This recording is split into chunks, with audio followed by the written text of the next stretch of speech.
सुकून नहार के हाथ बांधकर उसे घर के बाहर ले आती है। नहार की नजर अचानक कुछ लोगों पर पड़ती है जो घर के हाल में गढ़ा खूद रहे हैं। नहार हैरान होकर सुकून से पूछता है, सुकून, हम तो शादी करने वाले थे ना? फिर तुमने मेरे हाथ क्यों बांधे हैं? और ये लोग यहां क्या कर रहे हैं?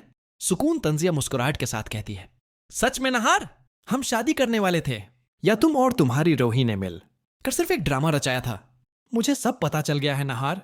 तुम दोनों ने शादी का बहाना उस लिए किया ताकि मुझे खत्म कर सको, मगर मैं ऐसा हरगिज़ नहीं होने दूंगी। अब बहुत हो चुका। मैं तुम्हें इसी घोड़े में दफना दूंगी और हमेशा के लिए रूही से दूर कर दूंगी। फिर तुम्हारी रूह मेरी हो जाएगी और हम दोनों हमेशा के लिए एक हो जाएंगे। यह सुनकर नहार चौंक जाता है और जल्दी से कहता है, सुकून, तुम गलत समझ रही हो, मैं सच में तुमसे।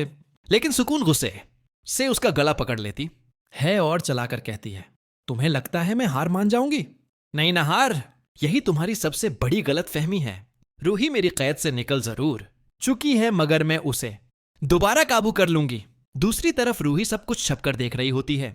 वो दिल में कहती है, मुझे कैसे भी करके नहार जी को बचाना होगा। रोही वो संदूर उठाती है जो वो हनुमान जी के मंदिर से लाई थी।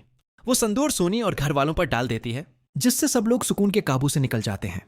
फिर रूही जल्दी से एक कापी उठाती है और लिखती है, आप सब सुकून के जादू के असर में थे, लेकिन अब आप आजाद हैं। मगर आपको दिखाना होगा कि आप अब भी उसके काबू में हैं, वरना नहार जी की जान खतरे में पड़ जाएगी। सुकून ने मेरे जिस्म पर कब्जा कर रखा है। ये पढ़कर घर वाले एक दूसरे को हैरत से देखते हैं और जल्दी से बाहर आते हैं। वो सुकून को रोक कर कहते हैं, सुकून, नहार को कुछ ना करना। अगर तुमने नहार को दफना दिया तो तुम्हें अपना प्यार कभी नहीं मिलेगा।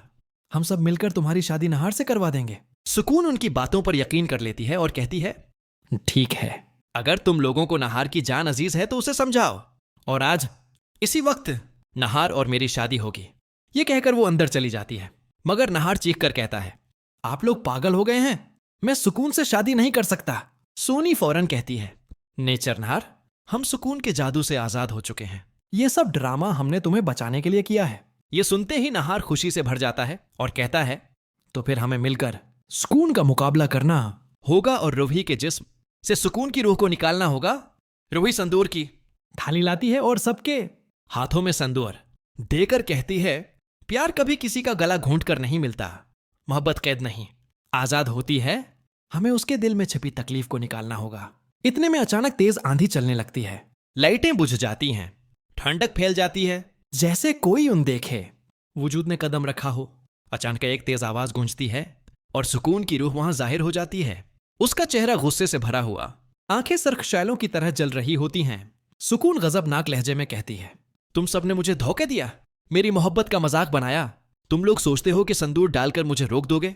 नहीं, नहार मेरी ही इमानत है और मैं उसे हर हाल में अपना बनाकर रहूंगी।